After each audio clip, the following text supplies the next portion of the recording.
Bem-vindas e bem-vindos a mais esse episódio de Investindo com Elas, os caminhos para seus investimentos, que hoje vai levar vocês a conhecer um pouco mais sobre o universo do Private Bank, um dos segmentos mais premiums aqui do Itaú, e temos muita história para contar através, é claro, de uma liderança feminina do Private, a Ana Carolina Shibata, que é Head Comercial do segmento. Carol, seja bem-vinda, prazer ter você aqui com a gente.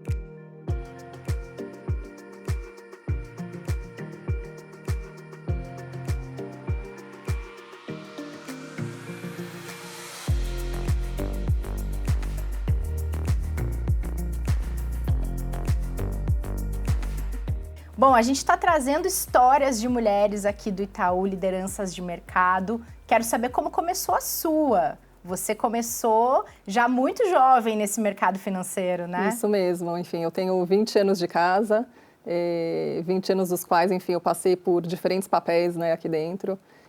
Eu comecei a minha carreira, enfim, fazendo estágio no banco JP Morgan, em Investment Banking, que é uma área que me atraía bastante, porque na época, enfim, tinha uma intensidade de aprendizado muito alta e um nível exigido de qualificação também, enfim, então era um desafio super bacana para mim. Então eu comecei em IB, onde eu passei 16 anos, né, trabalhando, vim para o Itaú na época em 2005, então trabalhei 13 anos em IB e depois 3 anos no CIB, enfim, que basicamente é a área do banco que atende grandes empresas que tinham uma demanda grande também por serviços de investment banking.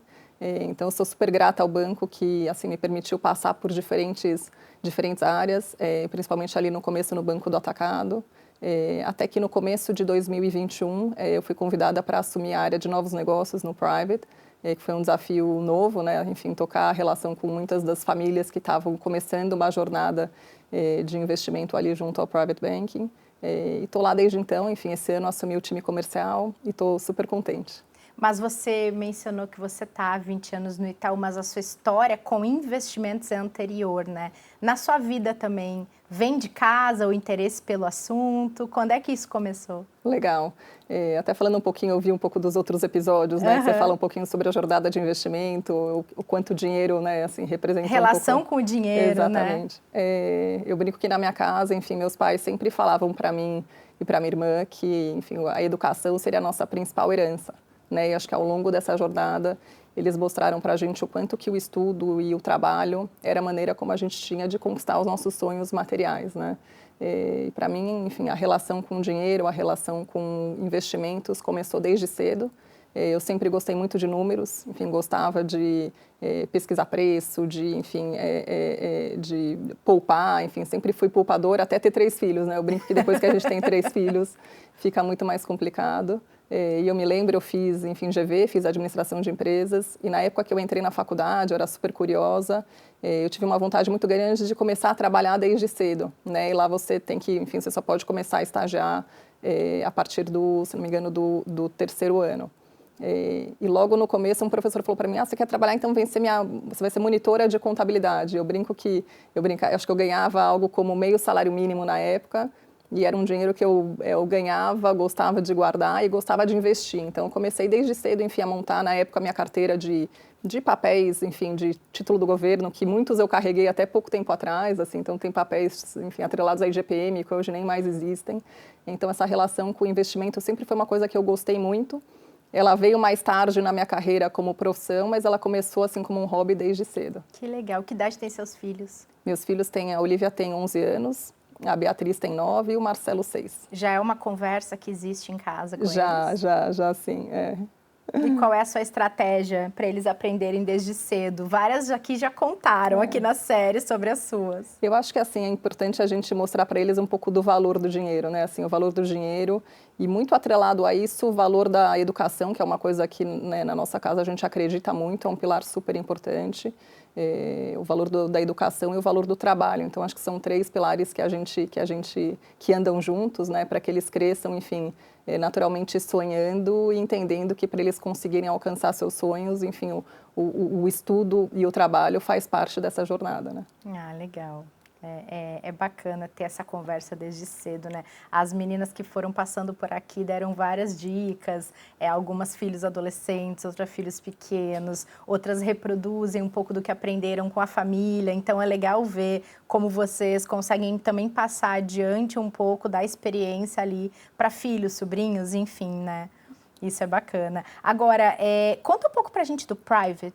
Proposta de valor, um pouco de como é a marca, o segmento em si, assim, que acho que as pessoas têm menos visibilidade, né? Diferente de um varejo, diferente de outros segmentos, então acho que tem uma curiosidade aqui também para entender. Perfeito. A gente prefere ser bastante discreto, enfim, até pelo perfil dos nossos Mas clientes. é uma marca super forte enquanto valor, né? Sem dúvida. Ela tem muita potência, até mesmo no reposicionamento recente que teve, tudo. A gente tem, enfim, a gente é líder nesse mercado, né, já há alguns anos. E eu acho que a gente trabalha com, enfim, um compromisso de procurar ser o assessor de confiança dos nossos clientes para uma relação que vai, inclusive, além de investimento, né? Então, a gente tem a ambição de conhecer com muita profundidade o perfil das famílias com que a gente trabalha, o perfil das famílias que a gente atende, quais são os objetivos, preocupações, principalmente pensando numa jornada de longo prazo. Então, um dos pilares importantes para a nossa proposta de valor nasce com o que a gente chamava até pouco tempo atrás de planejamento patrimonial e hoje a gente chama de planejamento de vida.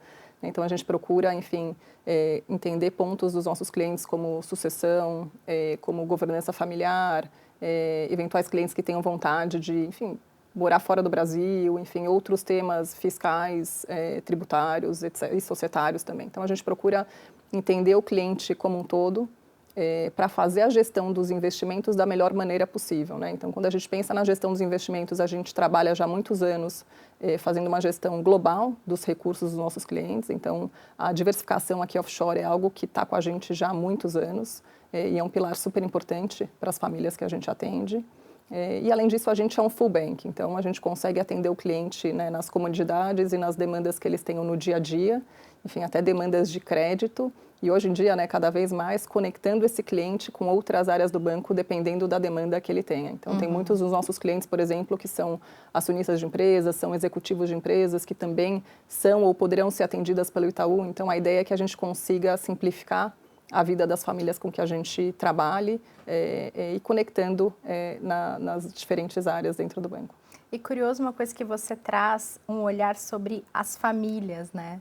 É uma abordagem diferente da que muitas vezes a assessoria de investimentos no varejo faz, que é uma abordagem mais individual, com interesses da pessoa que às vezes englobam uma família, mas vocês trazem isso como um valor já de atendimento inicial, né? Perfeito, acho que você capturou super bem. Assim, a gente brinca que a gente tem que se conectar com o indivíduo, mas com a família dele como um todo, né? E, enfim, a família tem, enfim, gerações muito diferentes, então a gente tem o desafio de como é que a gente consegue primeiro, né, se aproximar da família como um todo e atender cada, né, núcleo familiar da maneira como eles gostariam de ser atendidos. Então tem clientes que a gente está já na terceira geração. Olha então é muito legal você ver como é que esse legado vai passando de uma geração para outra e como é que a gente, enquanto instituição, também se reinventa para se conectar cada vez mais com clientes, com perfis, né, e idades muito diferentes. Nossa, que legal.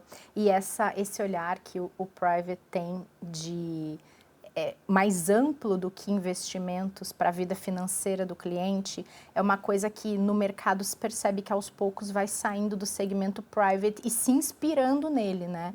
Que é um olhar da pessoa pensar a vida financeira no investimento, no seguro, no bem, e é mais integrada, né? Perfeito, exatamente. Acho que a gente tem aqui um desafio, né, e uma ambição de conseguir simplificar a vida das nossas famílias, né, assim, e antecipar muitas das necessidades que hoje talvez não sejam nítidas para as famílias, mas que em algum momento vão ser. Então, como é que a gente consegue trabalhar essa jornada como um todo, sempre como uma ótica patrimonial, não só do investimento, né, da liquidez per se, mas sempre com uma visão de patrimônio, uma visão intrageracional e se conectando ali com os diferentes elos da família. Sim. E como é para você, Carol, liderar um negócio assim, que tem uma exigência de performance tão grande, né? Afinal, Vocês lidam com famílias, tu acabou de trazer, e o segmento é super premium. Como é o desafio para você hoje, pensando no que você já carregou de experiência até agora? Eu acho que aqui assim, a gente é um desafio que a gente tem cada vez mais uma barreira, né? Assim, a gente se impõe uma barreira muito alta ali, do ponto de vista, primeiro, de conexão com as famílias. Então, cada vez mais a gente conseguir customizar o atendimento às famílias que a gente tem. Então, a gente brinca que, se a gente olhar o private do passado, né, o cliente ele se enquadrava muito nos perfis de cliente que, na época, eram os perfis mais tradicionais, né? Hoje, não existe mais isso, né? A gente de fato quer fazer algo muito customizado para o perfil do cliente que a gente atende. Isso vai desde a experiência com, enfim, produtos, serviços que o cliente demande, até, enfim, a conexão com o próprio banqueiro, né? O banker que vai atender aquela família. A gente cada vez mais tem buscado fazer com que a gente escolha uma pessoa que realmente, uma pessoa e um time de pessoas aqui, na verdade, que se conecte com o perfil dessa família. Então, a gente está toda vez, enfim, se transformando, se reinventando, é uma operação que não para. Imagino, deve ser super dinâmico, né?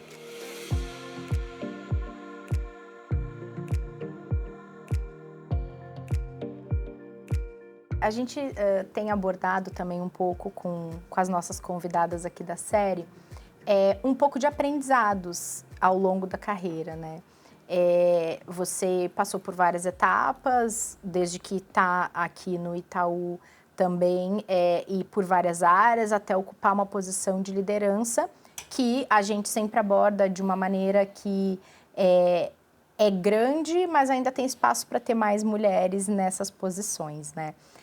Quais foram, na sua avaliação, olhando pelo retrovisor, os aprendizados que você entende que trouxeram você até aqui, a poder ocupar esse lugar e que você pode compartilhar de forma a inspirar outras pessoas também? Legal.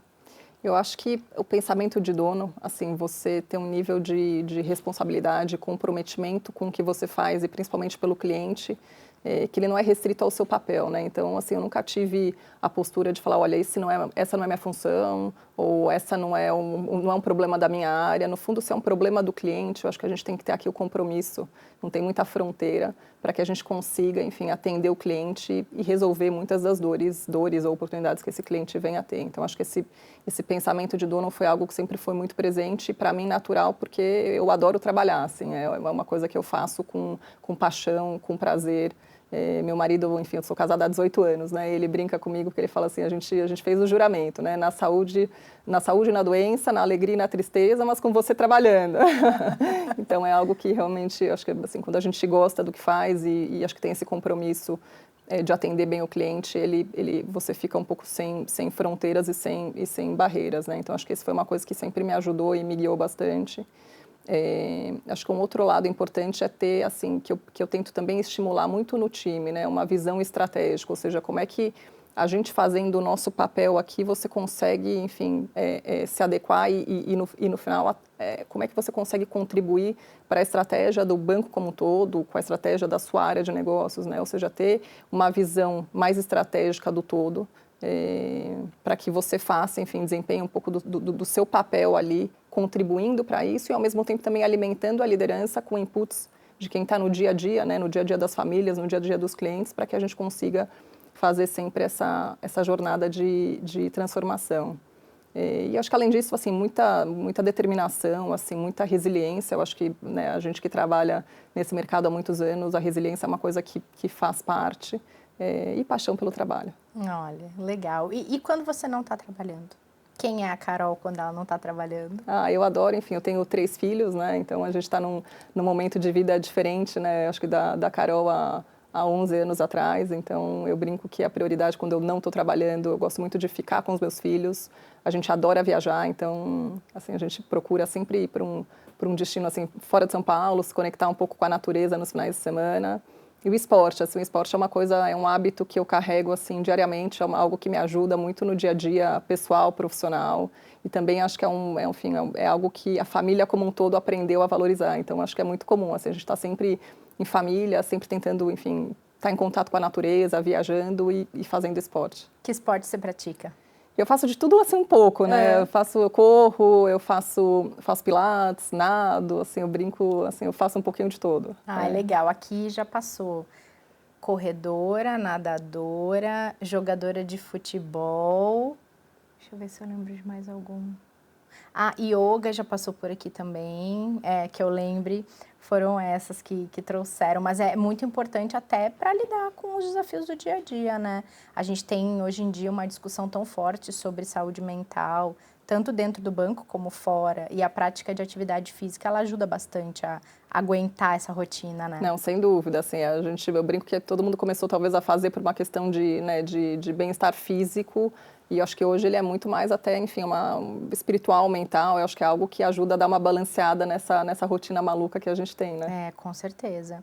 Agora, queria falar com você sobre um projeto que eu sou muito fã, já falei ali para a Malu, que é gerente lá da nossa área, que toca a comunicação ali do Private, que eu sou super fã do Private Talks, que está na segunda temporada.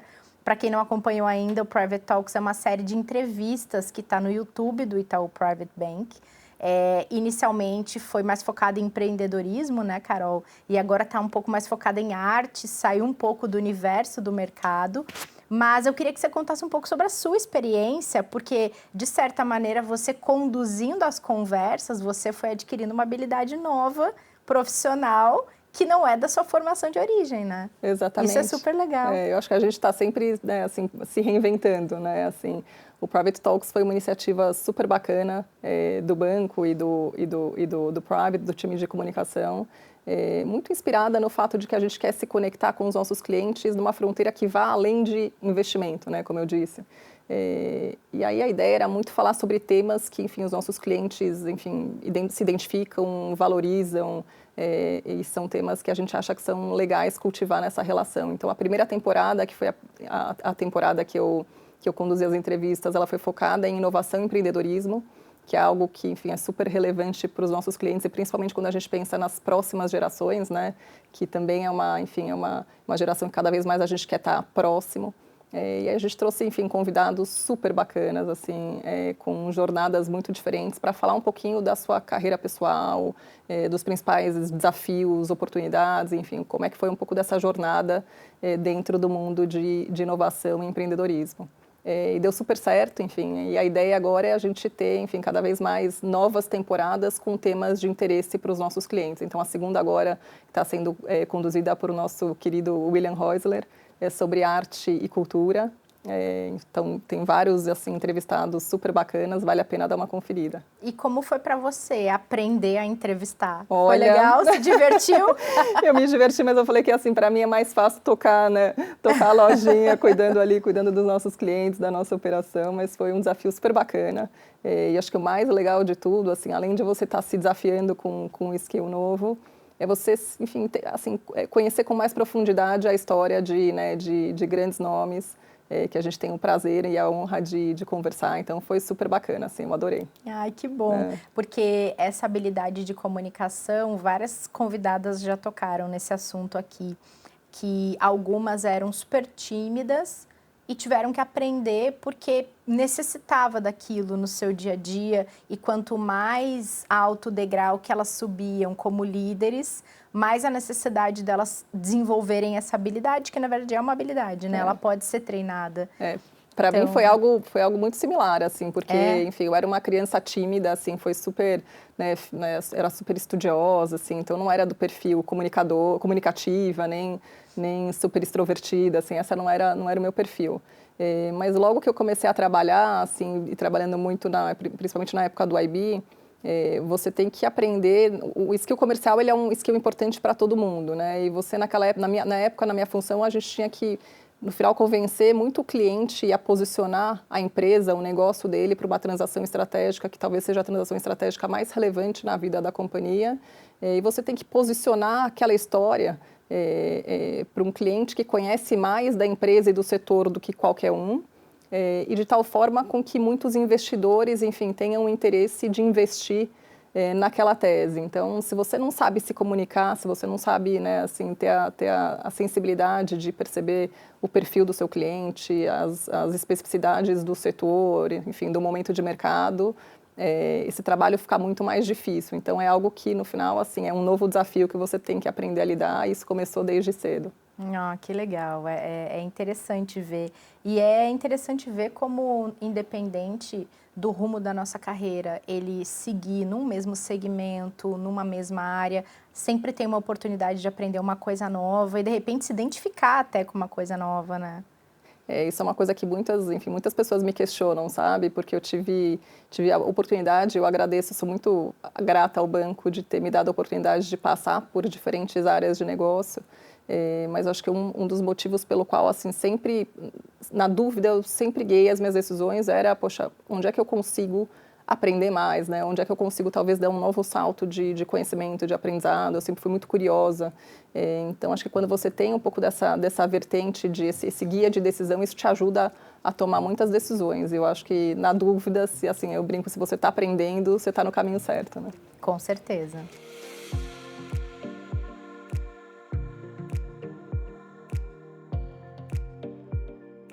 Conta um pouco sobre a presença feminina ali no Private, seja entre as colaboradoras, entre as clientes. Vocês percebem um incremento, um maior interesse? A gente aborda muito aqui sobre existir um aumento das mulheres como parte ativa no mercado financeiro. Dados da B3 trazem muito o crescimento das mulheres investidoras na Bolsa, mas a gente sabe que, comparando o universo feminino e masculino, ainda tem uma distância grande, né?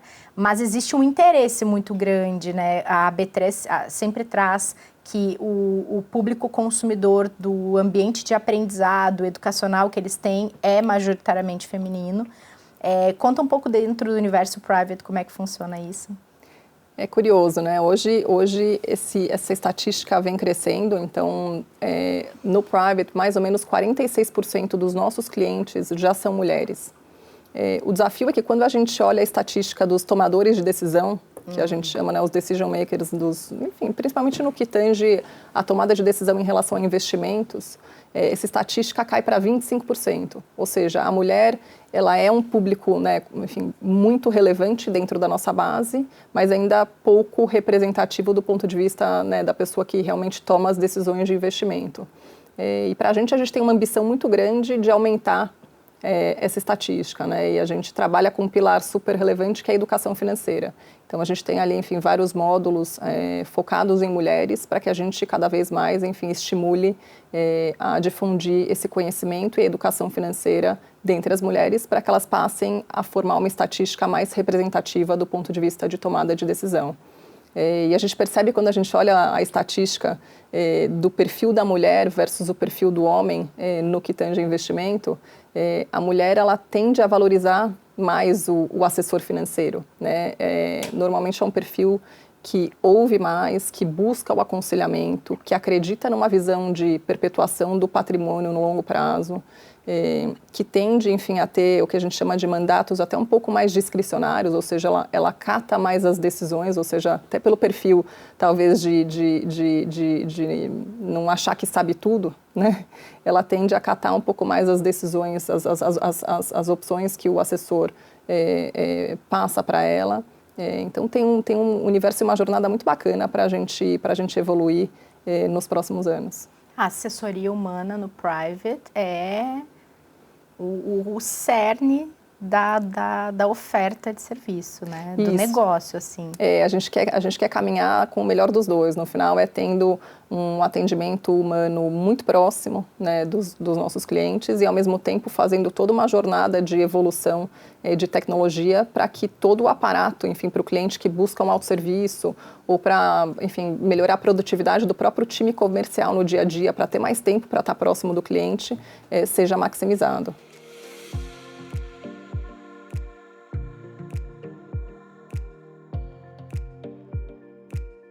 E você, investidora, como você é? A gente já ouviu de tudo por aqui, Carol. A gente já ouviu quem trabalha em áreas de negócio, lidando com crédito, lidando com ações e ter um perfil um pouco mais conservadora. E a gente já viu quem está ali na linha de frente, tem um perfil profissional arrojado e o perfil investidor é arrojado também. Como é o seu? O meu acho que é um pouco assim, é um pouco mais arrojado assim do que a média, sabe? Eu não tenho, eu tenho uma visão de fato assim de longo prazo, então eu não tenho problema com a volatilidade, né, de curto prazo, que naturalmente, enfim, os mercados propiciam. Então, eu tenho uma visão, acho que, de longo prazo. Naturalmente, até pela minha história, eu gosto muito... Todo mundo tem seus vieses, né? Eu gosto muito de renda fixa privada, por exemplo. Gosto de conhecer bons gestores e delegar parte dos mandatos para bons nomes. E aqui também...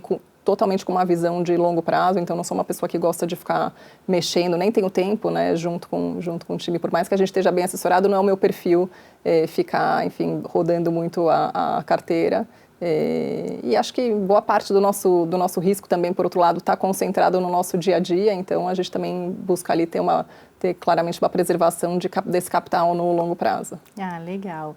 E que tipo de profissional você se imagina daqui 5 anos, daqui 10 anos? Olha, é uma boa pergunta. Assim, eu adoro o que eu faço, gosto muito do banco e, enfim, espero continuar aprendendo, né? Acho que enquanto eu estiver ali aprendendo e contribuindo para esse processo todo de transformação, enfim, de estar levando cada vez mais, né, novos serviços, enfim, um atendimento cada vez mais próximo das nossas famílias, é algo que eu pretendo continuar fazendo pelos próximos anos.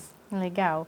Você trouxe um pouco da sua própria experiência profissional no sentido de habilidades que você desenvolveu, que você já carregava consigo e que te ajudaram a trilhar a sua carreira. Se você fosse dar uma dica para mulheres que estão começando a sua carreira no mercado hoje, ou que estão numa fase inicial, buscando seu espaço, buscando encontrar o seu próprio caminho, você daria que dica para essas pessoas? Olha, acho que primeiro é um pouco do que a gente falou, assim, sejam muito curiosas, né? A gente está num mundo hoje que tem muita informação e trabalha em instituições que naturalmente você também permite te, enfim, aprender sobre diferentes temas. Então, assim, sejam curiosas, aprendam, né, o máximo que vocês puderem. Eu acho que enquanto a gente tem conhecimento, esse é o principal ativo que a gente pode ter e a gente carrega isso para sempre.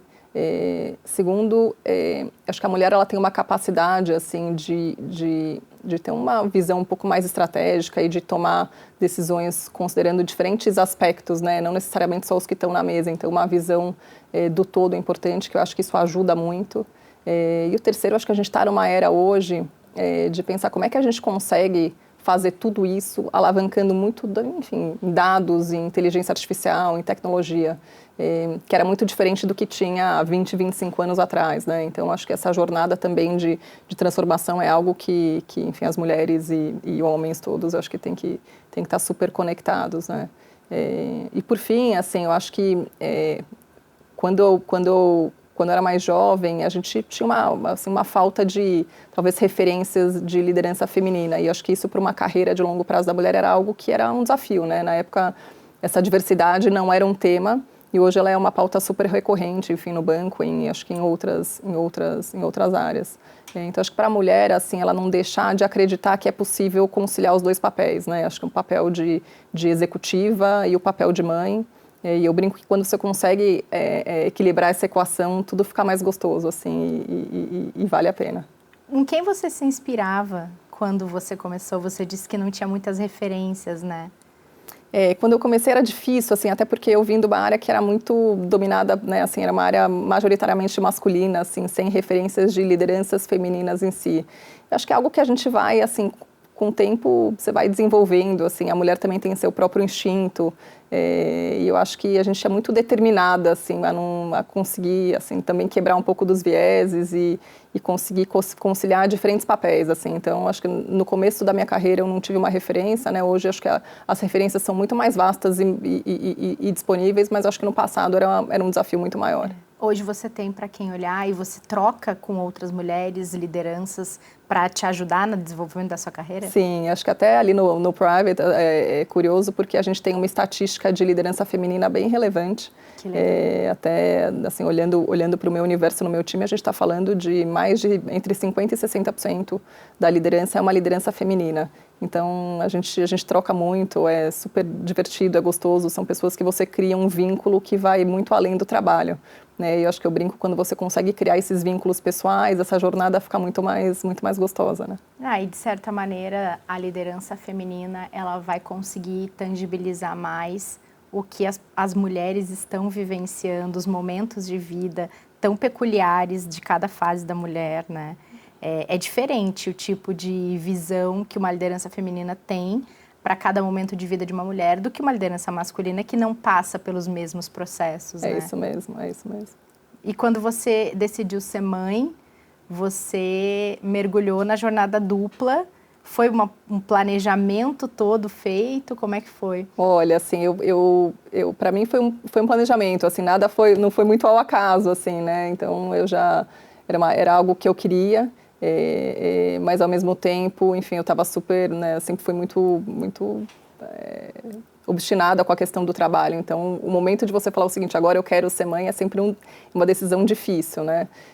Mas uma vez que eu tomei essa decisão, eu procurei também deixar tudo muito bem, assim, estruturado para que eu brinco que a minha casa pudesse, assim, ser um lugar que me desse conforto para trabalhar bem também todos os dias, né? Então, acho que a gente tem que ter, assim, o conforto de que a família também as coisas estão fluindo bem, que a família está bem cuidada para que você consiga se dedicar bem ali à sua jornada de trabalho. Então, foi algo que eu planejei bastante, tanto que ninguém esperava que eu fosse ter 3 filhos, porque no final nem eu, assim, não era o meu perfil.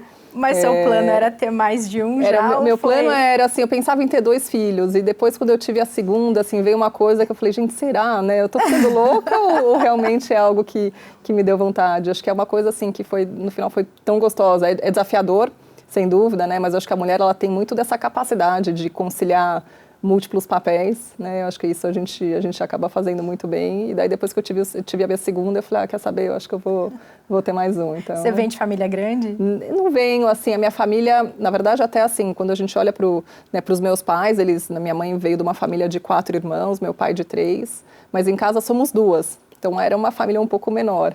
E coincidentemente eu e a minha irmã, a gente teve 3 filhos. Olha só, que legal. E qual é o desafio hoje em dia de educar crianças com consciência financeira? Você falou um pouquinho mais no começo da nossa conversa que o assunto dinheiro é presente na sua casa, né?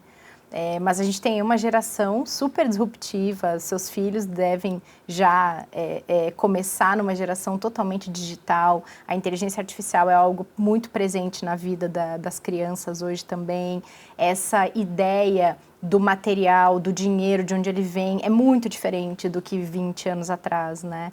É muito desafiador para vocês, acredito também, trazer de uma consciência profissional que foi adquirida para uma consciência para a criança ali entender o valor desse dinheiro, né? Sem dúvida, assim, é uma jornada desafiadora. Eu acho que eu brinco que a gente também tem aqui, né, assim, um papel da gente prover o que a gente, né, gostaria para os nossos filhos, mas ao mesmo tempo com uma certa escassez também para eles perceberem o valor do dinheiro, o valor de conquistar, né, os bens materiais, as experiências, enfim. Então a gente tenta fazer isso com bastante parcimônia e moderação. E a gente lá em casa, a gente tem muito hábito também de conversar bastante. Então acho que é legal, enfim, tanto eu como meu marido, a gente trabalha fora. Então eles crescem também com um pouco dessa vivência, dessa dinâmica de ter pais que estão sempre trabalhando. E a gente tenta mostrar para eles que isso é importante, que isso é gostoso, que isso é prazeroso, para que eles também eles cresçam com o valor do trabalho, dando valor a tudo que eles têm, né? Assim, eu acho que não só material, mas também, poxa, ter uma família bem constituída, com amor, com educação, com carinho, acho que é algo que é super importante. Então a gente gosta de passar isso para eles. A gente gosta de ter essa relação também com os nossos pais, para que eles vejam que é algo que está muito imbuído ali no núcleo da família. E é um desafio que, enfim, mais para frente, acho que principalmente agora elas entrando numa fase de adolescência, acho que isso fica ainda mais desafiador, né? Como é que você consegue deixar elas super conectadas com tudo que está acontecendo no mundo, mas ao mesmo tempo, assim, muito, muito próximas aos valores que a gente acha que tem que estar presentes no nosso dia a dia. Legal. Muito bom, Carol. Muito obrigada pelo papo, obrigada por ter topado aqui contar um pouco da sua trajetória pra gente. Essa série tem o objetivo de trazer muita diversidade entre as mulheres que a gente está convidando, seja de carreira, de área, enfim, para poder mostrar para outras mulheres e, de certa maneira, inspirar outras pessoas também que estão aqui querendo ver mulheres no topo e poder olhar e pensar, não, um dia vou chegar ou tenho um caminho a trilhar, né? Então, parabéns pela sua trajetória e obrigada por ter vindo. Renata, parabéns pela iniciativa, super bacana. Eu sei que tem várias entrevistadas, enfim, que eu adoro e que, enfim, tem muitas histórias legais para contar. Então, muito bacana e obrigada pela participação. A gente que agradece e obrigada a vocês que acompanharam mais esse episódio. A série está chegando ao fim, mas ainda tem mais episódios pela frente, então não percam e acompanhem aqui nos nossos canais. Até mais!